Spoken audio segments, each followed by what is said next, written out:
Hi everyone, this is Brooke Skidmore with Awaken Arise, and today is Monday, June 15th.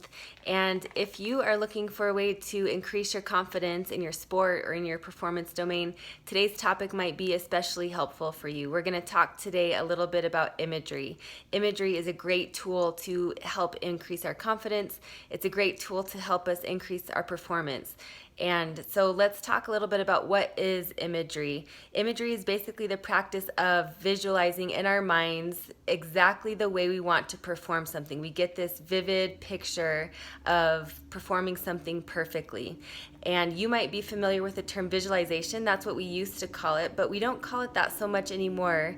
And the reason why is because when you say the word visualization, you kind of think about what am I seeing when I'm performing? What am I seeing out of my eyeballs? But with imagery, we're going a step further. We're taking into account not just what we're seeing, but trying to recreate a completely realistic picture of what we want to have happen. So think about one thing I talk about with my athletes when we're talking about imagery is to incorporate all six of your senses. Did you know you have six senses? So we know about the visual part, what we're seeing. What about the sense of smell? Also your hearing, your touch, and your taste. What is your sixth sense? We're not trying to talk about seeing dead people with your sixth sense. We're talking about your feeling of your body awareness, like where is my body in space, my balance.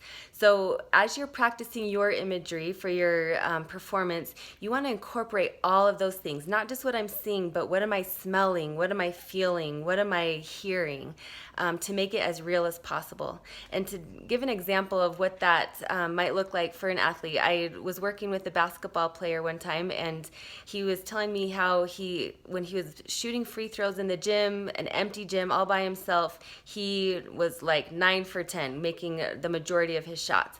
But in a game situation, not so much. His performance in the game was not as great for free throws. So we talked about a lot of things. We talked about thoughts. We talked about other kind of performance issues.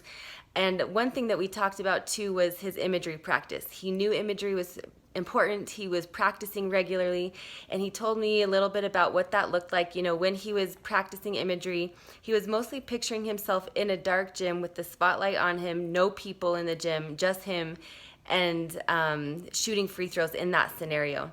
And so it makes perfect sense then that when he's in real life, making those shots in an empty gym all by himself. But when you add all of the distractions of the crowd, the refs, the coach, the players, the score, it changes things. And so with him, we tried to create a new imagery script where he was incorporating all of those things, all of those elements, maybe the feeling of pressure, the feeling of excitement, what he was hearing from the crowd, what he was seeing from his coach and hearing from other teammates, and what he was even smelling. You know, the gym has a distinct smell. So we started to incorporate those kind of things into his imagery script, and we did watch that translate into his performance in games. His game performance improved with his free throw shots. So consider that for your sport. How can you, what is in the environment of your sport? And when you're practicing your imagery, try to incorporate all of those things. If you play softball, maybe you're hearing the crack of the ball on the bat. You're hearing the crowd. You're smelling that distinct smell of being outside on the field. Maybe you smell the hot dogs. So incorporating all of those things into your imagery plan. Now, why does imagery work? Why would it help me to picture in my mind if I'm not physically practicing? Well, there's lots of theories about why imagery works, and one of those theories basically says that the more that I'm picturing, and I'm picturing it very vividly, the body thinks that I'm doing it and I'm firing the right muscles at the right time if I'm practicing what I really want to have happen. It's kind of like, have you ever watched a scary movie and your heart starts racing, maybe even scream in the movie, even though you know it's on a screen? Sometimes the brain has a difficult time differentiating. It doesn't really know it's not real. Same for imagery. The brain is interpreting that image as being real. I'm actually firing up the right muscles at the right time. So the benefit of imagery then is that I'm getting lots of extra reps without overtraining the body. So this can be a great practice for those who are injured. It can be a great practice for those who maybe, like in quarantine, I had a lot of my athletes practicing imagery more because they couldn't physically play. They could still practice and work on their skills by practicing imagery. And it's great for just the average athlete or competitor or performer to add more reps.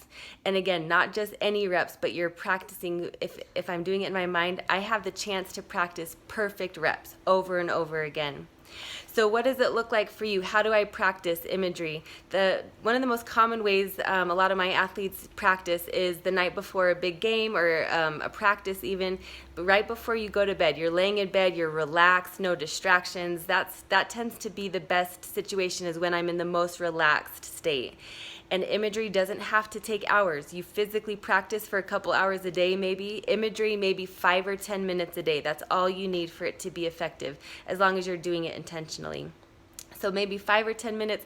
Some people also like to practice imagery right before a shot. For example, if you're putting, it's been shown that if I'm standing over my ball and I'm looking at the hole and I'm visualizing the ball going right down the path that I want it to into the hole, the chances go up for me to make that shot if I'm visualizing the ball going in the hole. Now, if I visualize the ball going to the right, chances go way up that the ball is going to veer right. So you want to make sure that your images are accurate, they're controllable, they're doing what you want them to do, and they're very vivid, they're very clear. You feel like you're there. Even emotionally, you feel like you're there. And so that's another important thing. Some people say, well, shouldn't I practice things going wrong so that I can fix them? And I would say absolutely not. You want to get any image out of your mind that's going bad. You want to try to play over and over again things going right. And that can actually help our confidence, because it's helping us to see ourselves doing it over and over again. It's like I've already seen myself do this, and I've seen myself successful. That can be a real confidence booster for a lot of performers. So you might try that if you're not already doing it, or maybe make some tweaks to your imagery practice already to make it even more effective and worth your time. So good luck with that this week and into the future. Thanks, everyone.